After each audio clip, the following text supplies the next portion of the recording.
신약성경, 제가 가진 성경으로는 277페이지입니다. 신약성경 277페이지.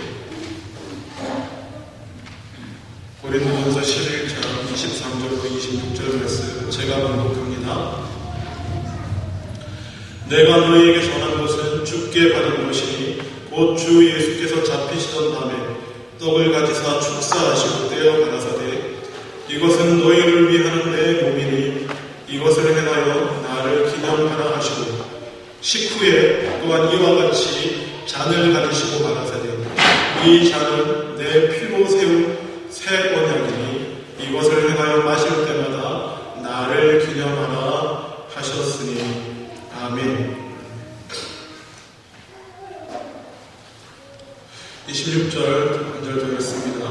너희가 이 떡을 먹으며 이 잔을 마실 때마다 주의 죽으심을 오실 때까지 전하는 것이니라. 아멘. 예, 오늘은 주님의 고난당하심을 기억하는 사순절 첫째 주입니다. 교회가 우리가 빌려 쓰는 교회지만 이 앞에 뭔가 좀 변한 거 보이지 않으십니까?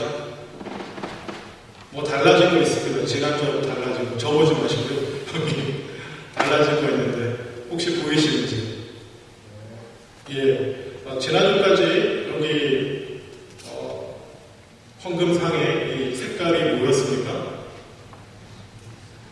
초록색이었죠. 초록색인데 보라색으로 다 바꾸셨어요. 왜냐하면 이 교회 예전 전통에 따르면 사순절 색깔은 보라색입니다. 사순절 기간 동안은 교회가 보라색으로 이렇게 합니다. 또 이렇게 절기마다 색깔들이 다 있습니다. 개신교는 좀 그런 형식과 의식들을 이렇게 다 가능한 한 줄여서 없애서 잘 하지 않는데 카톨릭은 계속 할 테고 유나이티드 처치도 또 이렇게 신경 써서 준비하시는 것 같습니다. 그리고 오늘 우리 교회는 사순절 첫째 주를 맞이해서 성찬을 함께 나누고자 합니다.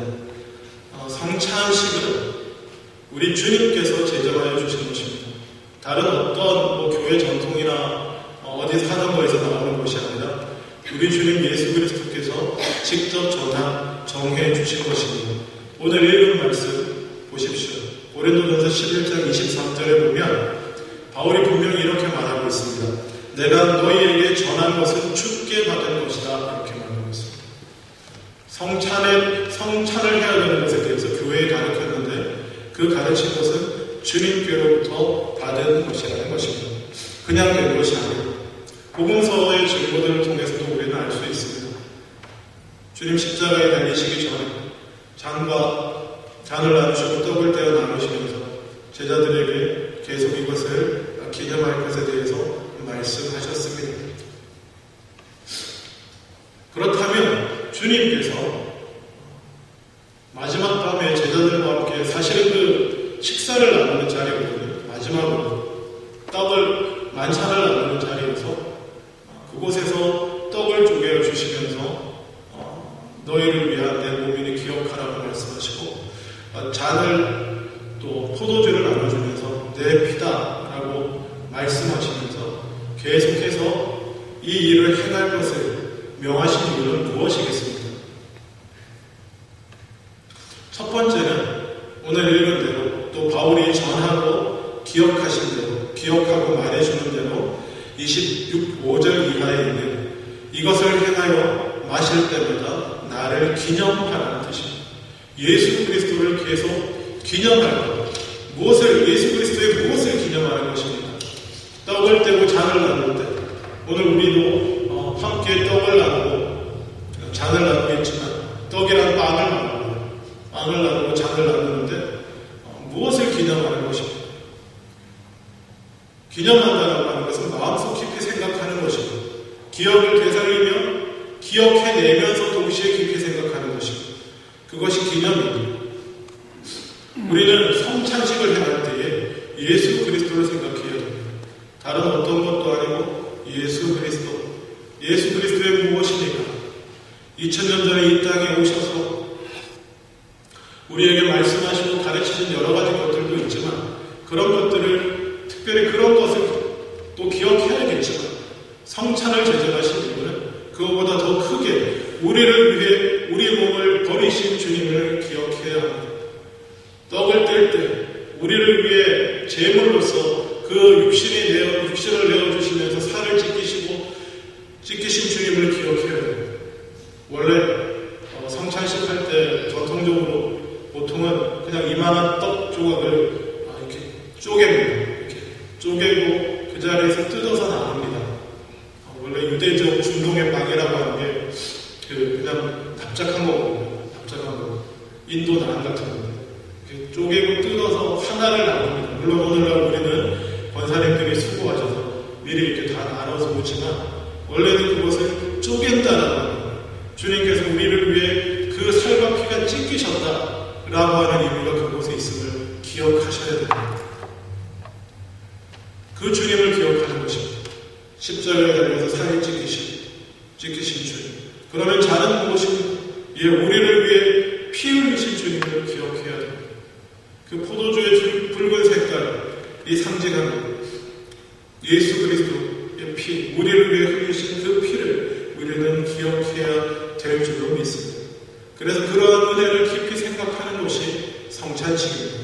이사야 53장에 보면 그가 찔림은 우리의 허물을 인하며 그가 상함은 우리의 죄악을 인하며 그가 징계를 받음으로 우리가 평화를 누리고 그가 채찍에 맞음으로 우리가 나음을 입었도다. 이렇게 말하고 있습니다. 이러한 은혜, 그가 징계를 받고 채찍에 맞고 상하시며 찢기시며 피 흘리셔서 우리를 구원하신 그 은혜를 기억해야 됩니다. 이사야 53장 6절에 우리는 다 양 같아서 그릇 행하여 각기 제 길로 갔거늘 여호와께서는 우리 무리의 죄악을 그에게 담당시키셨다.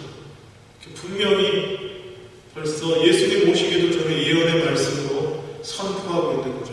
그것이 그리스도를 통해서 실현된 것이고 우리 무리의 죄악을, 우리 모두의 죄악을 예수 그리스도께 담당시키시고 하나님의 어린 양으로서 그 살을 찢고 피를 흘려서 우리 죄를 씻는 제물로 주님 앞에 드린 것입니다. 늘 많이 들었던 이야기 같습니다만 우리는 이를 잘 잊어버립니다. 여러 가지 일들 하고 세상 가운데 바쁘게 살아가고 또 지난주에 계속 말씀드렸다시피 세상이 평범합니까? 여러 가지 악한 일들 가운데 어렵고 힘든 일들 가운데 이리 치고 저리 치고 살아가다 보면 잊어버립니다. 그냥 그거 붙들고 세상에 나를 힘들게 하고 어렵게 하면 그냥 그거 붙들고 막 어떻게 할까 막 이러면서 그냥 살다가 우리는 잊어버려요. 뭘 잊어버립니까? 우리를 위해 피 흘리신 지금도 내 안의 죄악과 세상의 죄악과 고통 가운데 피 흘리고 막 힘들어하고 해결하지 못해 어찌할 바를 모르는 우리를 위해 피 흘려 죽으신 지금 내가 당하고 있는 죄악과 범하고 있는 죄와 내가 당하고 있는 고난을 위해 피 흘려서 죽으신 주님을 기억해야 될 줄로 믿습니다. 그것을 기억하라는 것입니다. 요즘 여러분 관심 있게 보시는지 모르겠습니다.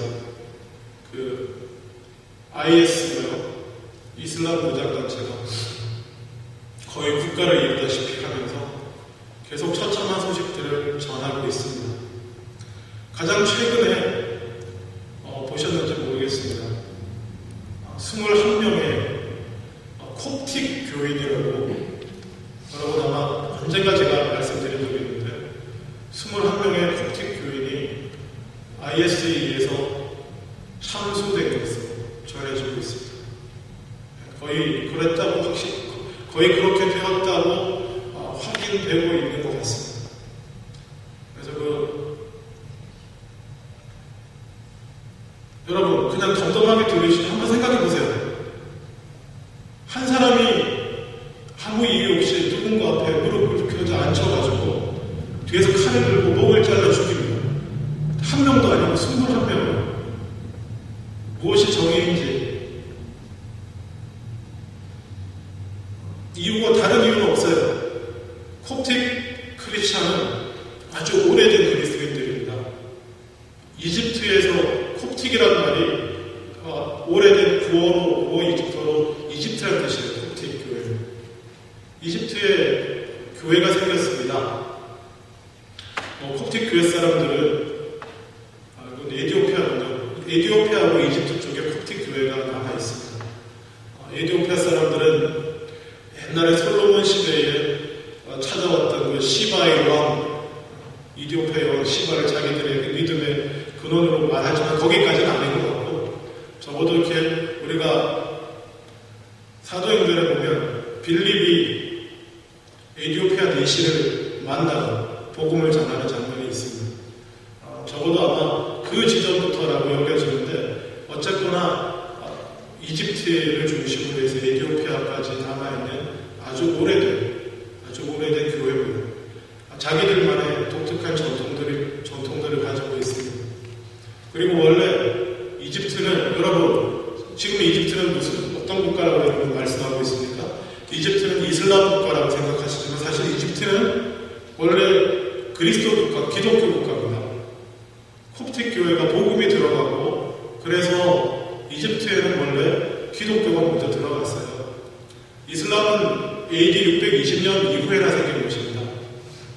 그래서 특별히 콥틱 교회가 유명한 점은 우리가 교회, 옛날 중세 교회 얘기하면 수도원 이런 얘기 들으시잖아요. 수도원 운동하고 타락한 교회를 개혁하는 이러한 수도원 운동하는 이런 것의 어떤 근거지이자 원동력이 되는 교회가 콥틱 교회이기도 합니다.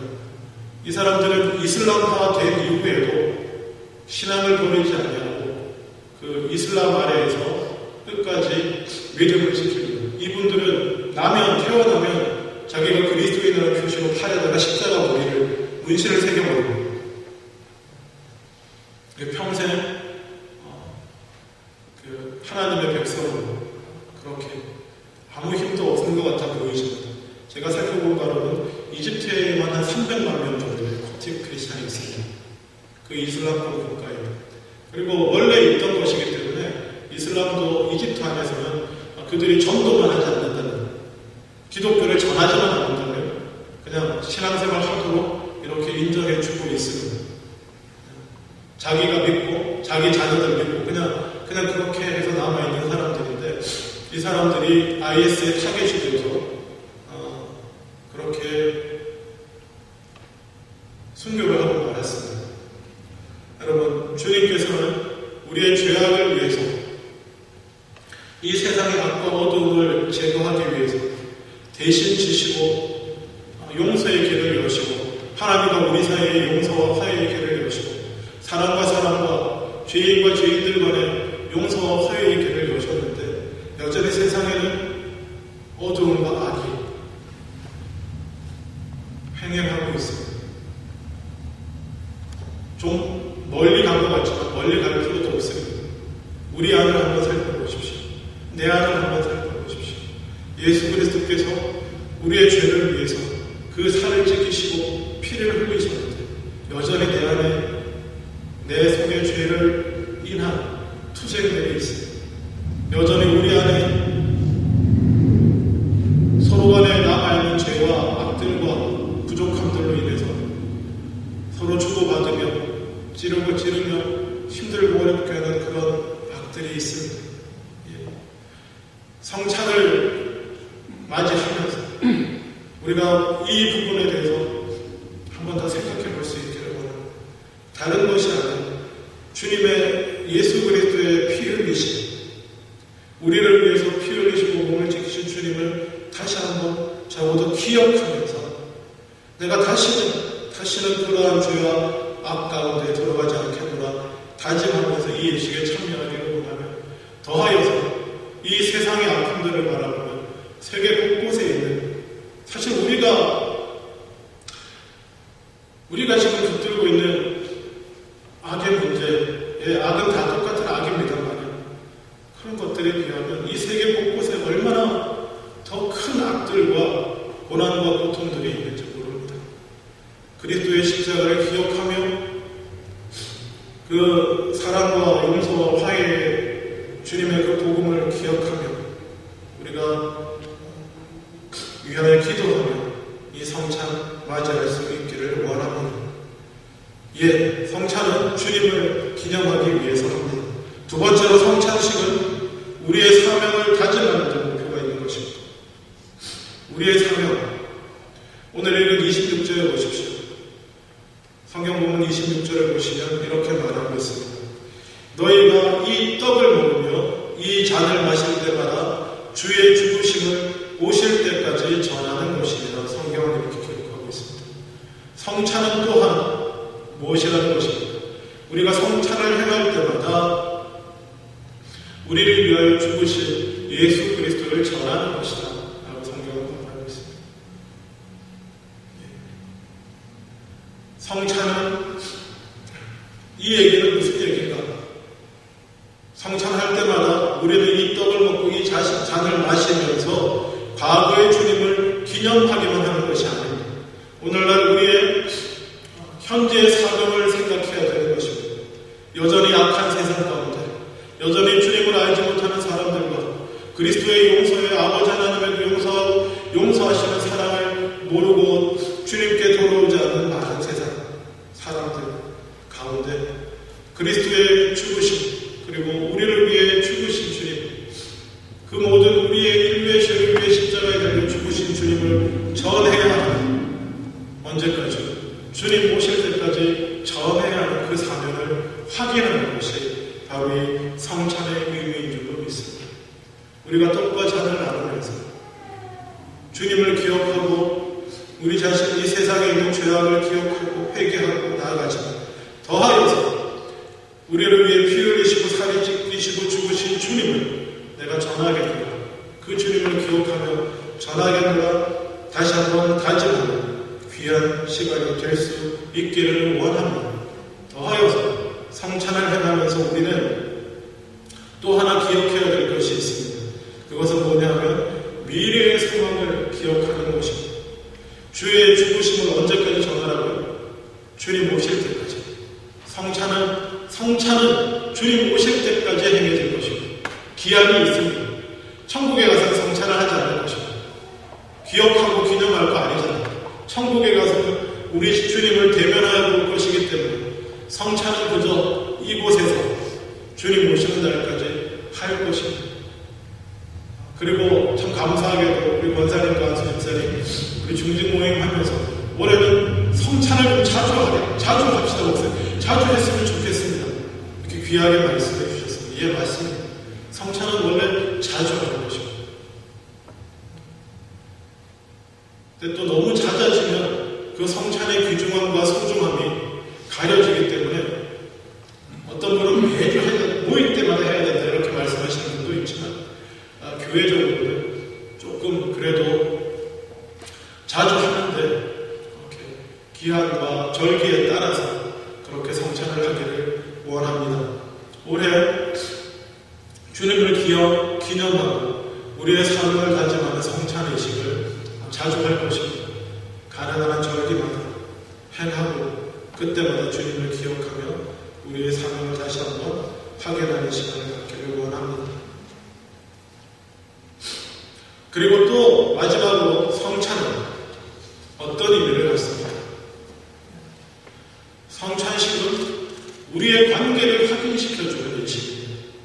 우리는 오늘 읽지 않았지만 고린도전서 10장 16절과 17절 한번 보십시오. 고린도전서 신약성경 오늘 읽은 고린도전서 그 앞장입니다. 10장 16절과 17절 제가 봉독합니다.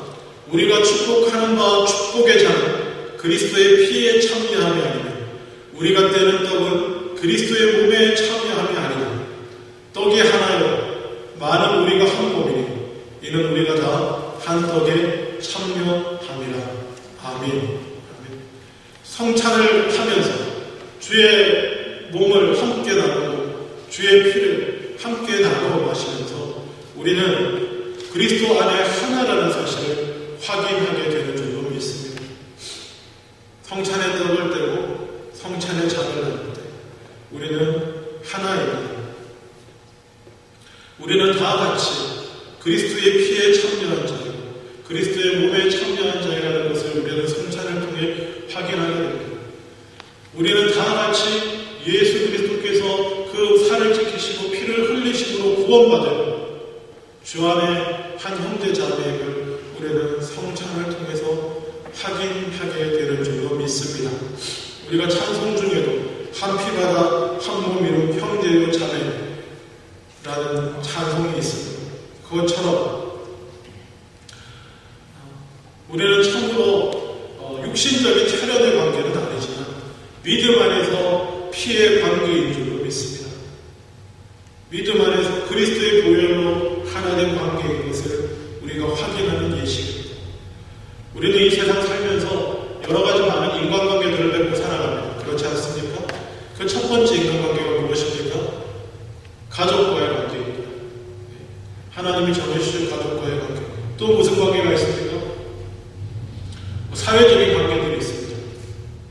친구로, 일로, 이런 만난 사회적인 여러 가지 관계들이 있습니다. 우리는 그런 관계들을 잘 지켜나가려고 예를 씁니다. 정기적으로 전화도 하고, 연락도 하고, 만나기도 하고, 여러 가지 그렇게 예를 씁니다. 그렇다면 여러분, 그런 세상적이고 육적인 관계가 아닌 참으로 영적인 관계, 그리스도 안에서 거듭나서 예수 그리스도를 믿음으로 하나 된 이 영적인 관계에 대해서 여러분 얼마나 이 관계를 잘 유지하기 위해서 애를 쓰고 있습니까? 성경에 있는 대로 말씀드리자면 가족 관계도 이 땅에서까지 뿐입니다. 부부 관계도 이 땅에서까지 뿐이에요.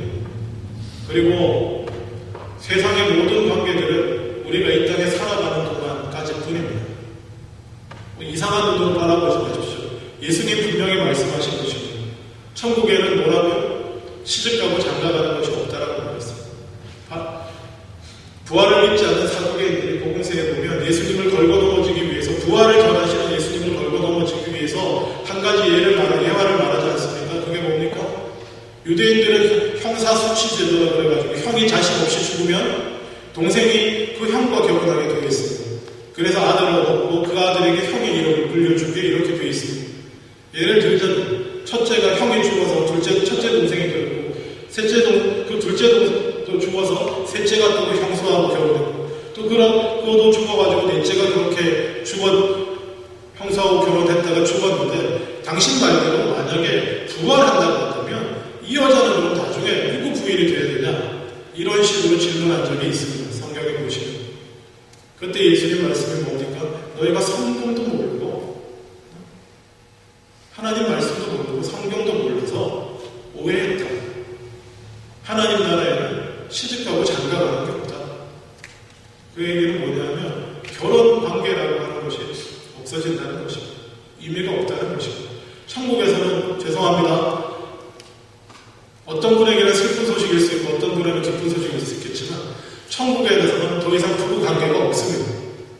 이 땅에 살면서 부부로서 살았다라고 하는 기억들이 있을지 모르겠습니다만 그곳에서는 그저 뭡니까? 우리는 다 하나님을 아버지로 말씀드렸잖아요. 부자 관계도 부모 관계도 다 없어지고 우리는 지금 이 땅을 살면서 그거 연습하면서 산다고 제가 말씀드렸잖아요. 저도 하나님 아버지, 우리 아들도 하나님 아버지, 우리 딸도 하나님 아버지, 우리 어머니도 하나님 아버지.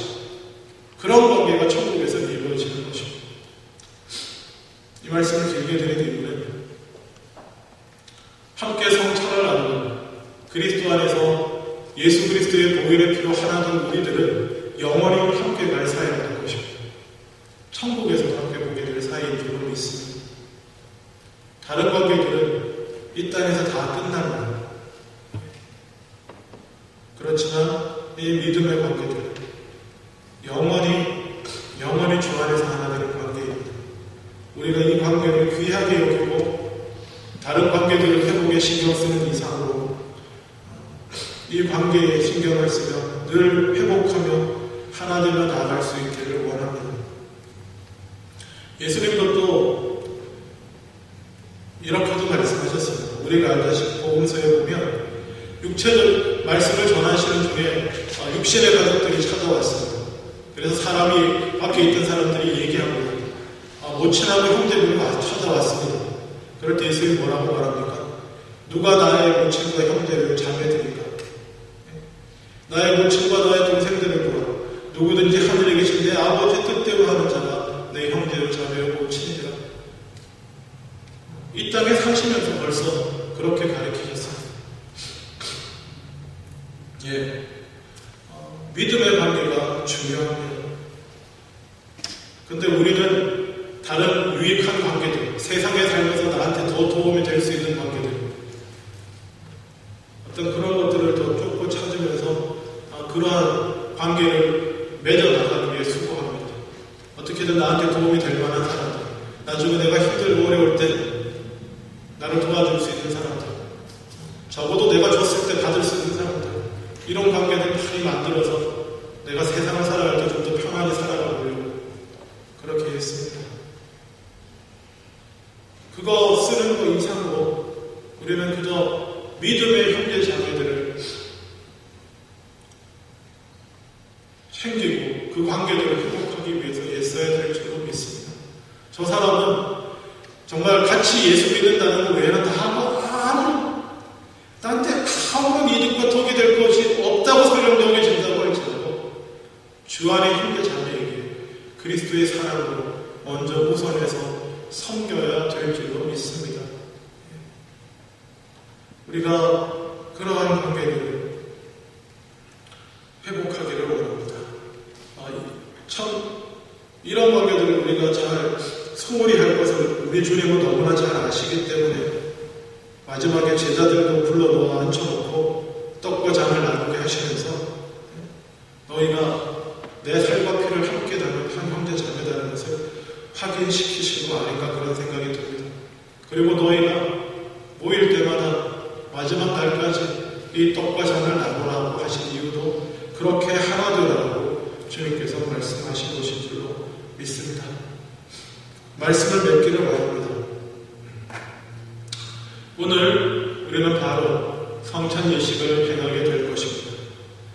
방금 나눈 대로 이 성찬 예식을 거행하는 데는 세 가지 목적이 있습니다. 예수 그리스도를 기억하고 그 은혜, 잃어버렸던 주님의 은혜를 기억하는 것입니다. 그리고 주님을 기념하는 것입니다.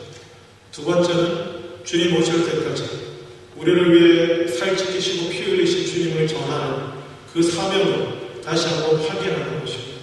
성찬을 행하는 것 자체가 이미 그 일을 행하는 것이지만 그 사명을 확인하는 것이고, 세 번째는 우리가 주님의 살과 피를 함께 나누는 한 형제요 자매라는 사실, 우리가 주 안에서 하나 된 공동체라는 사실을 확인하는, 영원한 가족임을 확인하는 시간이 되는 것입니다. 이러한 성찬의 목적을 다시 한번 마음에 새기면서 이 성찬에 참여하실 수 있기를 원합니다. 그래서 이러한 성찬을 분명히 이해하지 못하는 사람은 성찬에 참여하기를 사양해 주시기를 바라는 말씀을 드립니다. 성경에도 보면 자기를 살피지 않고 성찬을 함부로 대하는 사람은 대하지 말라고 성경은 말하고 있습니다. 다른 것이 아니라 그것은 이 진정한 성찬의 의미를 확인하고 마음에 새기고, 적어도 내가 다시 한번 그 성찬이 주는 의미를 내 삶 가운데 회복하겠노라 라고 다짐하시는 분들, 이 귀한 성찬에 함께 하실 수 있기를 원합니다. 예수 그리스도를 나를 위해 살을 찢기시고 피 흘리신 주님을 내 주님으로 구세주로 받아들이시고, 오늘 나는 이 성찬의